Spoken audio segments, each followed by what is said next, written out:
Hi, I'm Greg Gutfeld, and I just downed 3 bags of circus peanuts. Here's what's coming up, besides that. Do we need to change the way we hold political debates? I've got some ideas. Seriously, do I have to do everything America? Another incident with a cop caught on tape, but are they ever as good as the ones from my personal collection? And hard worker is now an offensive term. Only one option left. Never speak words again. Plus, PJ at work and the Debate League kids do a report on my new book, Let's Get Started, America. I got a live tortoise in the trunk of my Corolla. Can't fire him because of his age, or his race, or his gender, or his beliefs, but you can fire him for being a jerk. Let's face it, greedy, gluttonous, messy. I don't think the jokes are suiting him at all. Snark and arrogance, that's just rude. It's a joke, and everybody knows it's a joke.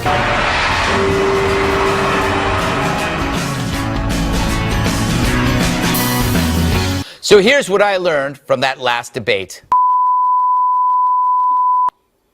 Nothing. I learned nothing.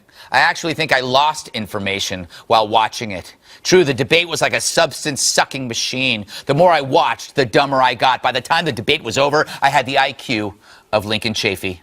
Our students, undocumented students, could have in-state tuition at our state colleges. But on the bright side, I now laugh during episodes of Two Broke Girls. I'm that dumb. So what happened? Why did the debate suck harder than a Dyson in a hoarder's living room? First, there were too many mouths, which forces them to speak in platitudes. A platitude, after all, is a sentence, when heard, that kills brain cells. We are going to be the first generation in American history that leaves our children worse off than ourselves.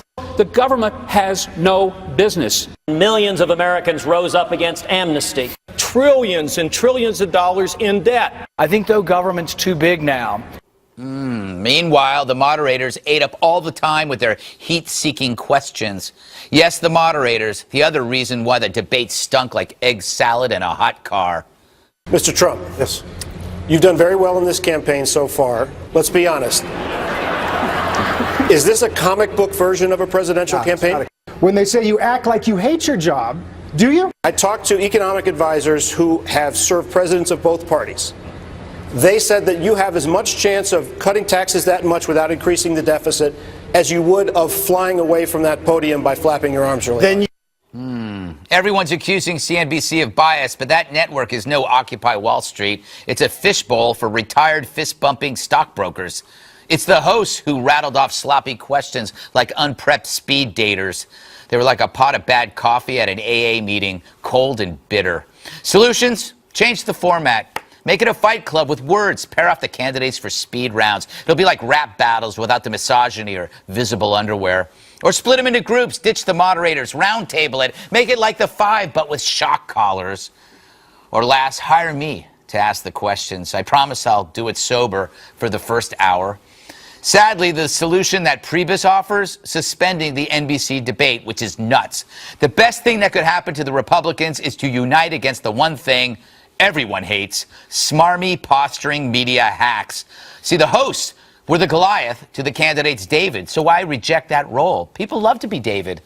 But I could be wrong. Like I said, the debate made me dumber. I'm so dumb I can relate to John Harwood. Period. Let's welcome tonight's guests. Well, he's so sharp he's not allowed within 50 feet of the Goodyear blimp. It's Ben Domenech, co-founder of The Federalist. I like that. And she's the Heidi Klum of the courtroom. It's criminal defense attorney Remi Spencer. And if hilarity were bongos, we'd bang him on the beach near a bonfire. It's comedian Nick Di Paolo, host of the Nick Di Paolo podcast. And her astrological sign is Smirnoff. It's Joanne Nosuchinsky. And her glasses are sponsored by Windex. It's our op-ed, Katherine Timpf from National Review. And he's made of trees and full of fleas. The liberal panel. Boo, liberal panel. Nick. Yes, sir. I need to know your analysis, your honest analysis of the debate. Well, I like your idea that the format's wrong. Too many people. Fight Club's a good idea. But do you want to see Chris Christie without a shirt? Yeah. I'd rather see Hillary in one piece. All right. I think Rubio always impresses me. Yeah. But do we want to? He's a politician, kind of conventional. When Trump is winning in the polls, still, do you want Ben Carson needs to brush up on the economy. Chris Christie, I never liked him. He's starting to win me over. Right. Because he just hates liberals. Yeah. That's all it takes for you, huh? That's all it takes. Yes. Who else was in it? I can't remember, actually. I think you named them all.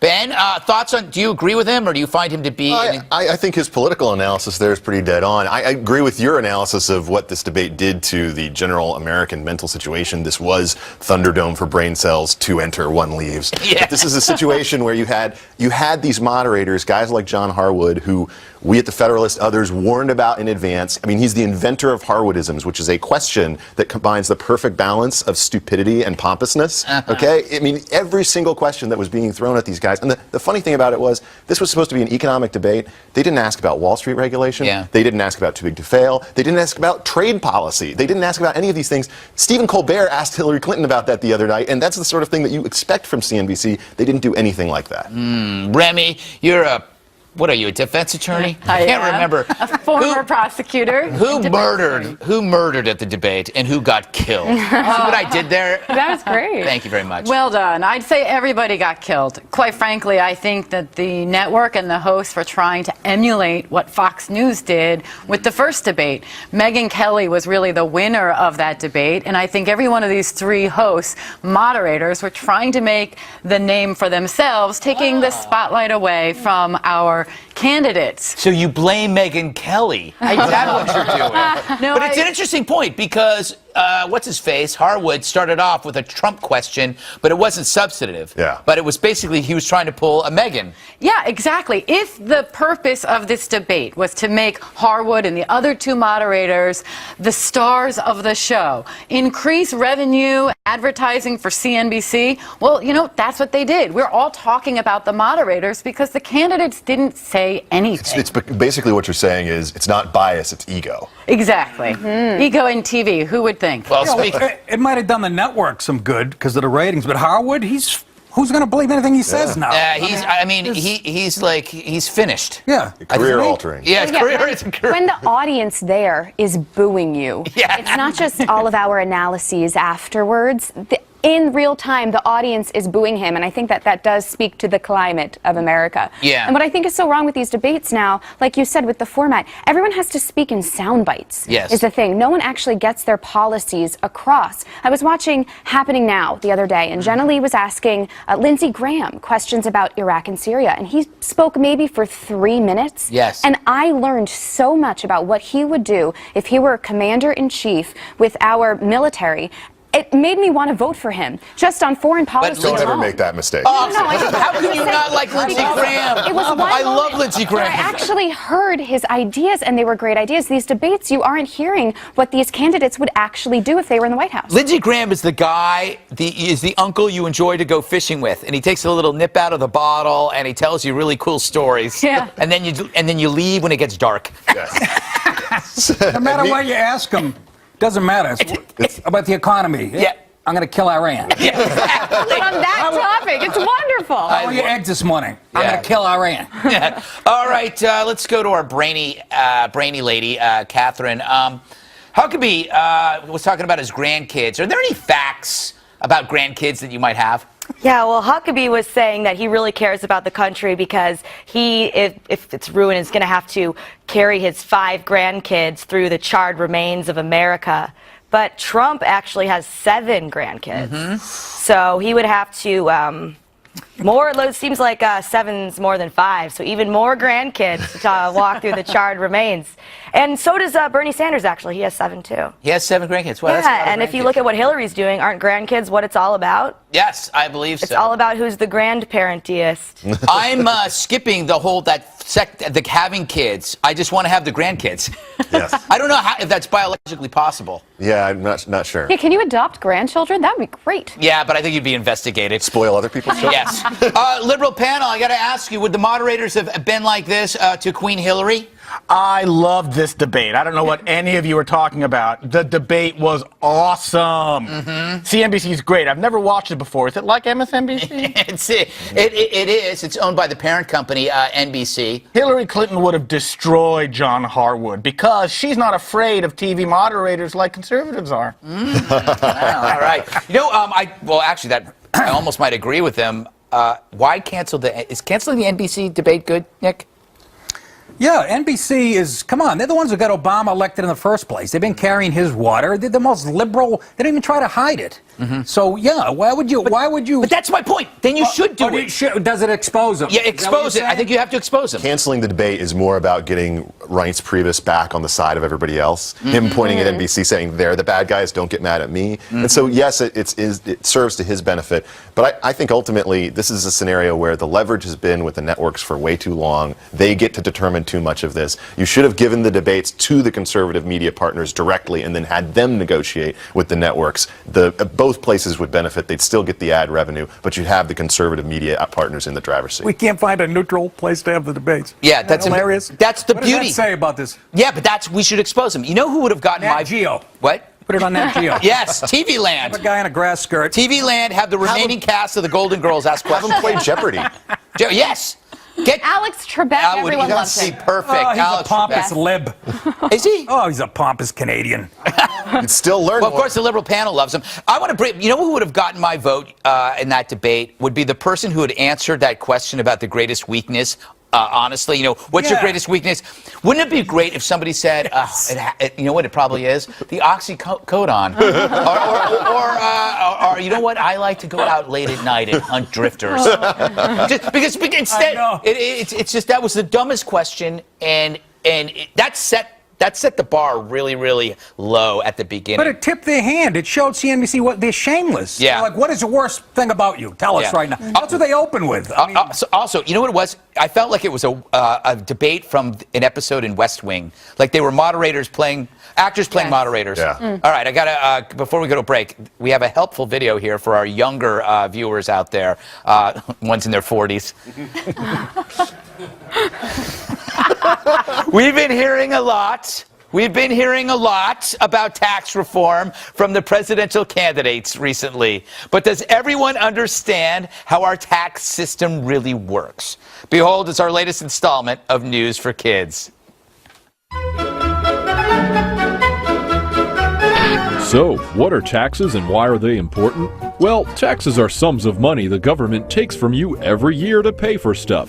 They're necessary for any well-functioning society because they fund critical infrastructure, like roads, schools, and bridges. But they're also used to fund really awesome stuff. In recent years, your tax money helped the government study the gambling habits of monkeys, provide Swedish massages for rabbits, and teach mountain lions to run on a treadmill. But how does Uncle Sam know how much to take from each person? Well, at the end of the year, they'll tell you how much you owe. But if you don't like that number, not a problem. You can simply cheat, use a computer program to help you cheat, or you can hire a specialist, called an accountant, to cheat for you. This is called tax evasion. And don't worry, many American heroes were tax evaders, including Martha Stewart, Willie Nelson, and Al Capone. And so, even though the U.S. national debt is over $18 trillion and rising, and many federal programs fail to show any positive impact on the populations they serve, the U.S. tax code remains intact. And that is News for Kids. All right, stay tuned. Leave now, or I'll run over your mailbox.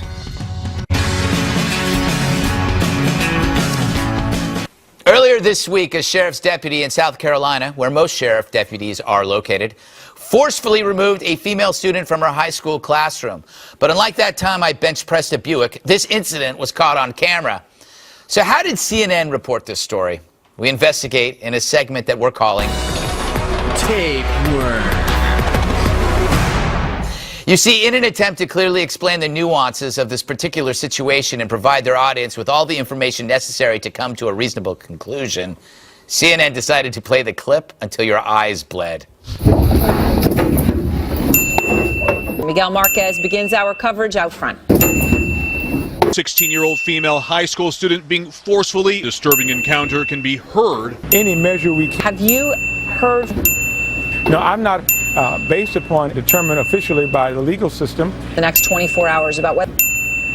We source our officers all over the state. We do not want him back on our school grounds. What race do you think? I saw my daughter who works for this school district. Outrage at this video. Is there any way the officer's actions could be justified?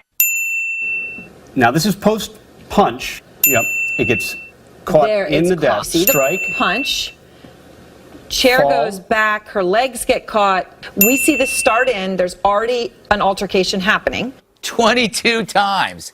They played that video 22 times in just 2 segments. The actual amount of times they ran it in their 24-hour news cycle later broke the space-time continuum.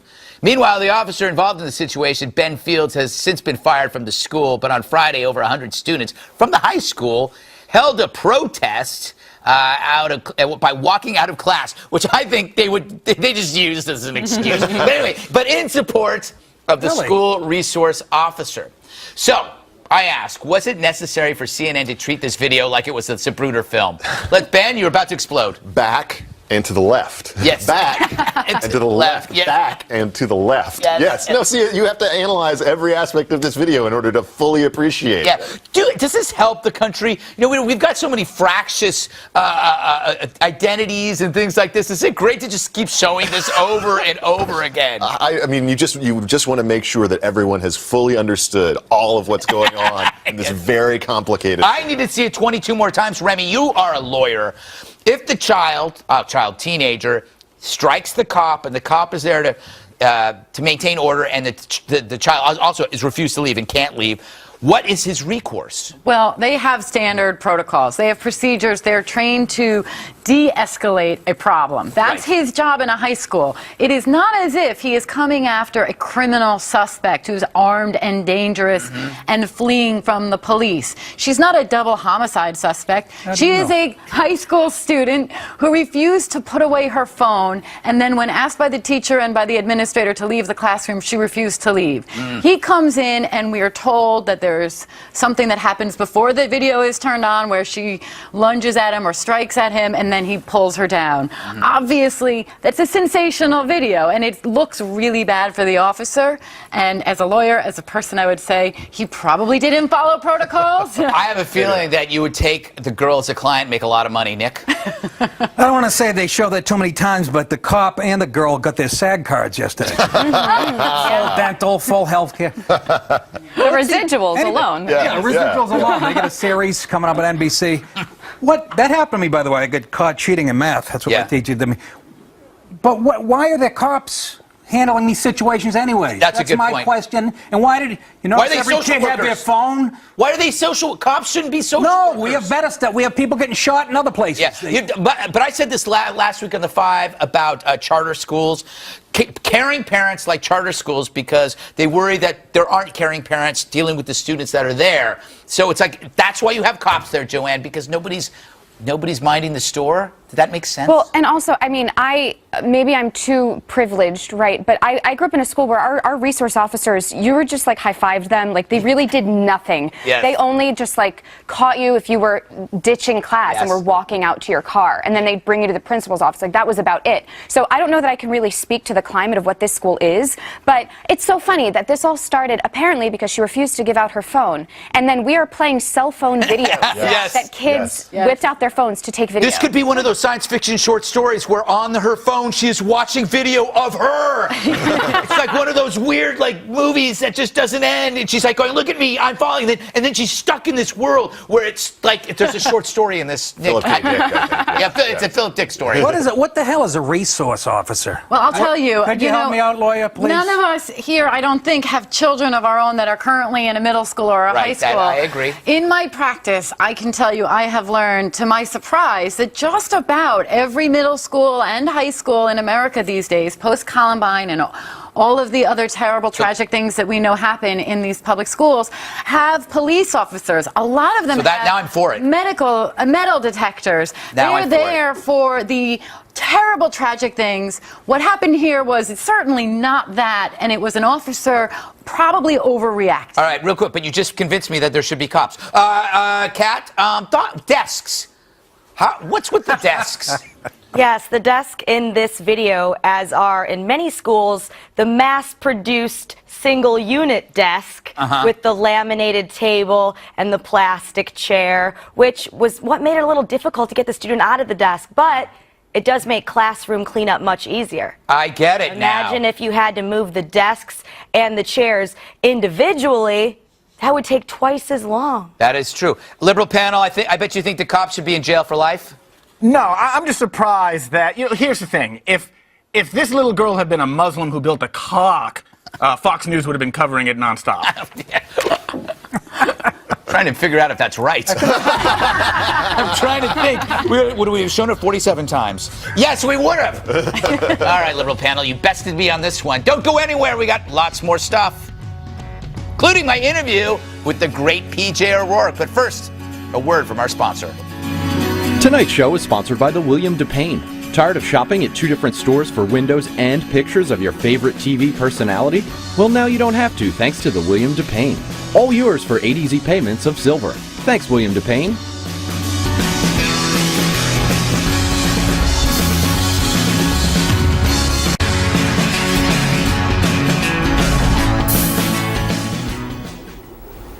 Shakespeare, Hemingway, they're okay, I guess. But my next guest, he's better. His career includes stops at National Lampoon, which saved my life. And then there was Rolling Stone, which, well, we won't hold that against him. His latest book brings together his funniest, most outrageous, most controversial, and most loved pieces. It's called Thrown Under the Omnibus. Very clever. It hits bookstores. It's very heavy. On Tuesday, I'm so delighted to have the man himself to talk about it, PJ O'Rourke. Okay, PJ, this is a big book. It is a big, fat book. Boat Anchor. It's kind of a workout program. More of a workout program. Yes. To read, yeah. It's you know what I use it on my left arm, so my left arm is as strong as my right. Yeah, that's right. Yes, yeah, exactly. Very good for I don't know why my right arm is stronger. Well, I have no idea. 25 years of working out that right arm.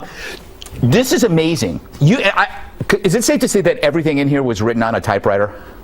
Pretty nearly. Yeah. Maybe when you get down to the last chapter from the last book, no, but yeah, almost all of it was written on IBM Selectric, which is another good boat anchor. Mine is now. And I worked on a Selectric up until a couple of years ago, and the guy, 91-year-old guy, the last guy who could repair a Selectric in the state of New Hampshire, finally said, enough, I'm retiring, I'm 91, I'm not doing this anymore. And so now mine gathers dust in the corner of my office. And so now you're on a computer. It's like way easier. What was I thinking? It's really easy. That's so stupid. Now, you always hear this criticism from the left that they always say that the right isn't funny. But you have made me laugh for decades. Do you agree with them that there aren't as many funny people on the right? No, I don't. The reason that the left has the reputation for being funny is because the left, show business is part of the left. Right. And why is show business part of the left? Because show business is about pleasing people, pleasing the audience. Right. And what is left-wing politics except to go out like Bernie Sanders and say, hey, you're all going to get everything for free. Right, yes.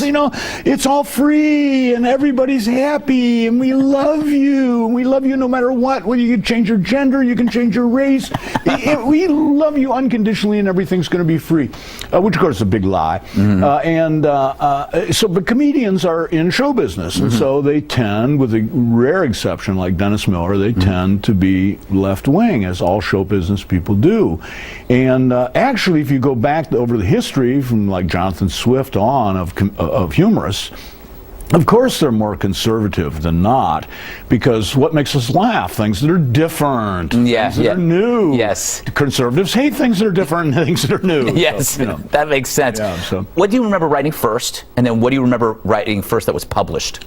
Oh, well, the first things that I wrote, I was determined. I decided to be a writer when I was in college because I thought being a college student was square and bourgeois. Yeah. So I wanted to be something else, a soldier of fortune or Cuban revolutionary.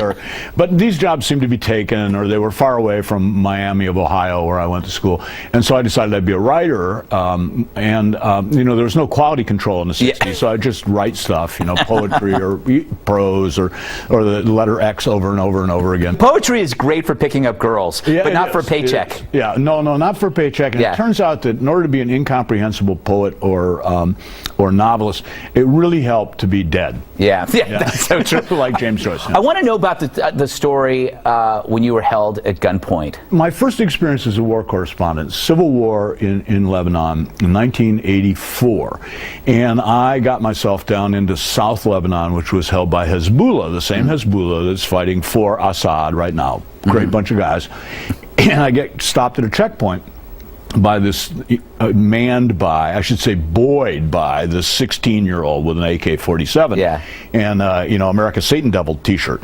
And he sees my American passport, and he levels that gun at me, and he begins yelling at me. I mean, it's like a 20-minute tirade about a great America's Satan Devil and how America is responsible for world poverty and all the war and sectarian hatred and Zionism and all this, America, you name it, America's responsible for it. And at the end of his rant, he lowers the gun, hands me back my passport, and he says, as soon as I get green card, I am going to Detroit, Michigan to study dentist school. And I'm going, one of two things happened. Yeah. Either that guy was the underpants bomber, or he's a wealthy orthodontist in Bloomfield Hills and voting Republican. That's the scary part. That's the scary part. How do you know? You never know which direction they're going to go, and it's our fault for worrying about that direction. It's up to. It's like we're Islamophobic because we don't want somebody blowing us up. We're blow up-ophobic. Yeah. Well, one last question before I go. You talk about politicians and leaders that you liked, and compared to the candidates now, like the Trumps and the Sanders and so on. Could it be that the reason why you find these candidates unsavory is that we just know too much about them now? Oh, this is entirely possible. We live in an information flood, Yeah. We are Noah in an information flood. We get those animals gathered 2 by 2. I mean, think of all the things we may not know about Calvin Coolidge. Yes. Yeah. Yeah. He could have been a big. He could have been. And not only that, I think we can say with confidence that Calvin Coolidge would not have been telegenic. No, that is true. That is true. All right, PJ, always a pleasure. Please go get his book. His writing really influenced my life. When my mom first bought National Lampoon for me, that changed everything. It's called Thrown Under the Bus, Omnibus. It's out on Tuesday. Please buy it now.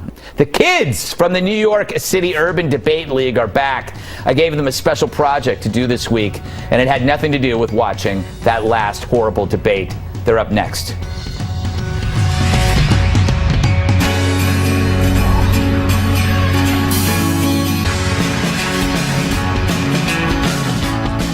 If you haven't heard by now, my latest book is now available. It's called How to Be Right. It's already doing great on Amazon, the website, not the rainforest. Now, it's one thing to write a book, but it's another to write a good book. So I wanted to hear from the toughest critics I know. Yes! Oh my God. Yes! The brilliant kids from the New York City Urban Debate League are back with a book report on how to be right. Joining me once again are Fady, Carolina, Chase, and Joelle. I think you guys were surprised by the opening there, weren't you? Yes. Yeah, it was good. It was good. All right, Chase, I want to know what you have to say about my book. Were you happy with my cover? Well, not really, because your cover, it doesn't really look like a complete portrait of your face. Mm-hmm. It looks like, you know how Hulk transforms? It looks like the middle of when he's like, "Rrr." So I look like mid-Hulk. Yeah. Yeah, I agree with you. It's not a pleasant look, is it? What about the inside of the book? Did you like it? Yeah, it was very interesting. Mhm. It was a lot, it was really informational for a child, because For a child? I think it was kind of challenging for someone my age, because it was deeper in politics than just like a presidential candidate debate or who's getting elected, so it's just good. Does it make you want to write a book? Looks like a lot of pages, so. Yeah, it is a lot of pages. How about a booklet? I don't know what that is. A brochure? Too many pages. Too many pages. I like that. All right, Joelle, you're a fan of the man bun, aren't you? Oh, okay. So I guess you could say I'm a fan of making fun of the people who have man buns. Oh, very good. Then you passed. What did I have? I had you read Out Compassion them? Yes. What did you feel about that chapter? Well, I liked how you gave information for especially us debaters on how we can refute the other, like our opponent's points, and how we could bring up new information while agreeing with them, but then just destroying them in the end. Exactly. You sneak up on them. Would you say my book is better than Bill O'Reilly's book? Just say yes. Yes. Thank you very much. Very good. All right, Fady, what chapter did you read, and did you find anything wrong with it or right with it? Well, I found Something's Right, where there was a chapter called Saying Junk That People Remember. And my thought in the chapter was that you're completely right when you say that you have to say things that it doesn't have to necessarily be in a quote or anything. It just has to touch the heart or the mind. But other than that, sort of the things that you talked about going on to the use of guns and drugs, you said in one thing, I'm going to quote this from the book too, you said that the only substance in the world that deliver what it promises is drugs.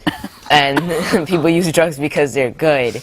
But I disagree with that because we heavy regulate the useful, which is painkillers and stuff, because people can abuse that and turn it into the powerful drugs. And we ban the other drugs, such as pot and marijuana, because it sort of has this area effect where it builds like it's a gateway to other drugs. For other people. I might disagree with you on the gateway, but I like the fact that you have a strong opinion, and you are right. The potential for abuse is very high, and you need to take care of communities and protect them against abuse. But sometimes you can't protect human beings from themselves, no matter how many laws that you have. And sometimes when you have laws, it forces people to do it in a different market, like an illegal market. Whereas if you make it legal, maybe you can find it out. But I'm glad that you thought about it. Would you say my book is probably better than, say, Dana Perino's book? Yes. Yes, okay, clearly it was. All right, Terralina, what were your thoughts? I had the chapter Use Your Mom. Yes. And I think it pretty comes in handy because I usually use my mother to help me prepare for debates, speeches, and when I come here. Yeah. Did she help you for this particular? What did she tell you about coming here on the show? She just said, make sure you look good. Make sure you say nice things. You know, be appropriate and stuff like that. You can be mean to me, you know, you can be critical to me. It helps me. I think criticism is very important in life because you never know. If all of your friends tell you what you want to hear, then you'll never improve, right? Perfect. Yeah. Yeah, it's true. Do you think this book should be taught in school, Chase? Oh, yeah. Actually, I was talking to my debate teacher about how I was going to ask my teacher if he could, like, print out some papers from the book to, like, share in school, because I think it was a good lesson learned on how being right is, well, just being right, because it comes in handy when you're trying to get your point across the bridge, and how sometimes people seem themselves when they don't see themselves to be who they think they are. Exactly. It goes back to my point about criticism. Which is why I love having you guys here, because whenever you come on the debates, you always give your honest criticism, and you make me a better person, which is important. So I want to thank you for coming. All right, don't go anywhere. Lots more stuff to come, including Gregmail. And here's me reading an excerpt from my new book, produced by the awesome folks at Prager University. You can go to prageru.com this week to see the whole thing. Fitness. As a former editor of a health magazine, I can attest the government cannot give you six-pack abs unless you get them to pay for the implants. Exercise is perhaps the best example of conservative thinking at your disposal. For the amount of effort you put in, you reap the reward you deserve. If you pump iron for 2 hours, 3 times a week, your body will change as a direct result. Fitness is one bank where you deposit effort and you build a portfolio of reward.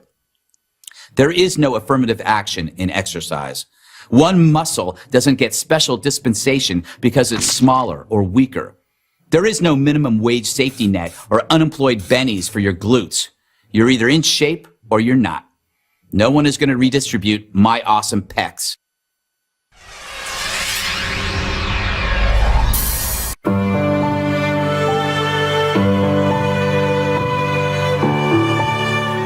Word jerks. That's when a TV host points out what jerks we all are for using offensive language.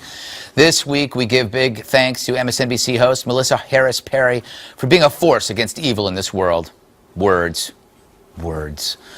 Guess she never heard sticks and stones. Anyway, the phrase Melissa took offense to is hard worker. That's right, she thinks we should be, quote, super careful when using that term. Here's a response to a guest who referred to new House Speaker Paul Ryan as a hard worker. How dare he? I want us to be super careful when we use the language hard worker, because, I mean, I actually keep an image of folks working in cotton fields on my office wall, because it is a reminder about what hard work looks like. So I feel you that he's a hard worker.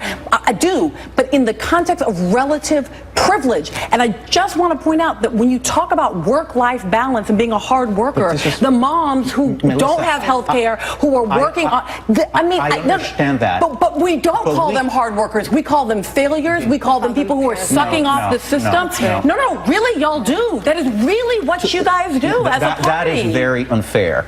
That is absolutely amazing, Ben. You know what that is? That is like the product of an academia, a background where she's talking meaningfully about nonsense. None of that can help you in the practical world. There was so much problematic with so many things in this world. I didn't know that hard work was one of them. I do, though, think that there's something to what Melissa Harris Perry is saying here, because I'm actually in favor of a Congress that does less hard work. Yeah. Of taking more of our money and giving it to other people. Yes. And taxing us more, spending more, things of that nature. I'd actually be fine if all members of Congress adopted the Paul Ryan approach and just spent basically the next several years with their families. Yes, I want to spend more time with my family. Means they'll spend less of our family's money. Exactly. Remi, what term should we use instead of hard worker? Oh, gosh, I don't know. I mean, this woman's rant that we just saw, and that's the only way I can describe that as a rant, is so misplaced and so out of context. She said something like a relative perspective of privilege, and as she sits from her perch at a host desk, and she's spewing these notions that anyone other than the images in a cotton-picking photograph that she has can't possibly be doing hard work. It's offensive to anybody that actually works for a living, in my opinion. I mean, she could replace the word with diligent, but that's got gent in it, which is sexist, right? I mean, Nick, you can't say robust, because then you have bust. That's sexist. You can't say breadwinner, because gluten allergies. Workhorse. I keep her, to remind me of what hard work is, I keep a picture of my parents choking each other at the kitchen table during dinner, and 5 kids screaming. Dedication.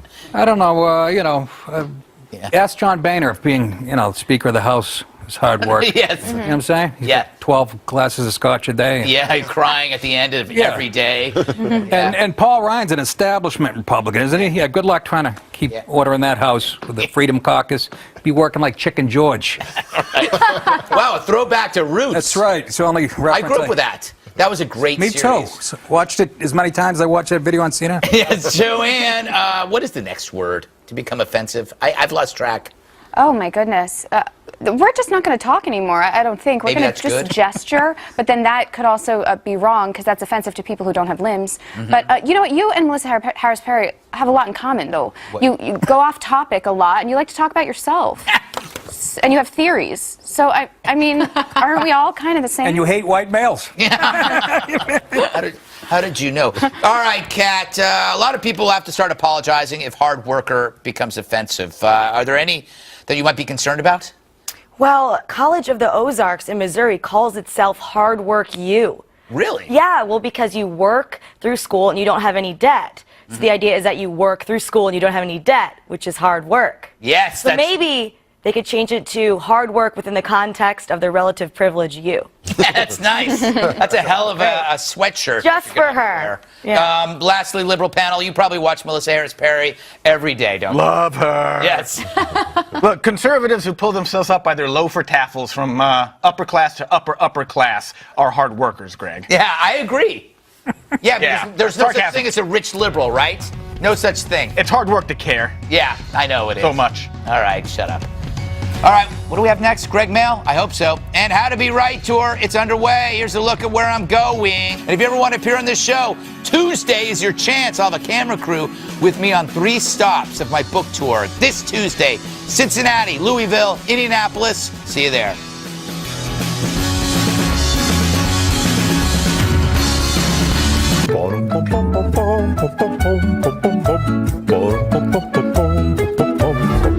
It's time for Gregmail. The address is gregmail@foxnews.com. I read, he answers, then we make scones out of blood. Here we go. Joe from North Hollywood, California leads things off. He writes, as a carpenter, I work with many types of wood. So naturally, when I see something made of wood, I am led to ask, what type of wood is that? When I watched your show, at first I thought the Liberal panel was made of maple. But if my instincts are correct, I believe it is made of red Chinese elm. Am I correct in my assessment? Well, it's actually an excellent question. The Liberal panel is made from a mixture of entitlement, self-delusion, dependency, manufactured outrage, indifference to suffering in other cultures, anti-Western bigotry, moral insecurity, and, of course, orphan tears. Am I right, Liberal panel? Yeah, no, you're pretty much exactly 100% right. Yes, thank you. I have that in my den. Yeah. Next one is from Nicholas. Why is Katherine kept off set in some sort of Fox News black site? Well, first of all, black site, that's kind of racist. Why does it have to be black? As for Katherine, we have her quarantined because, frankly, she hates all of us. And when she tries to get near us, she bites us. Yeah. She likes to bite. She's Leaves rabid. a mark. Yes. That's for sure. Okay, Yeah. finally, last one. Dalton from Baltimore writes, I've always felt the main reason Bernie Sanders won't become president is because his audience is too young to vote. My question to you is this. Would you like to come to my house next Friday? We could lounge in my hot tub and play video games until we fall asleep. Well, first of all, Dalton, enough. And that second part of the question had nothing to do with the first part. No. So I don't even, that's how you tried to slip by. But last week, I remember what happened, and I'm not coming back until that rash of yours clears up. It looks like the outline of the Taj Mahal. I don't need that in my life. I'm trying to get myself back in order. Have you tried Humira? Yes. All right. Fun show. Thank you, Ben, Remi, Nick, Joanne, Katherine, the Liberal panel, PJ O'Rourke, and the New York City Urban Debate League. I'm Greg Gutfeld, and I love you, America.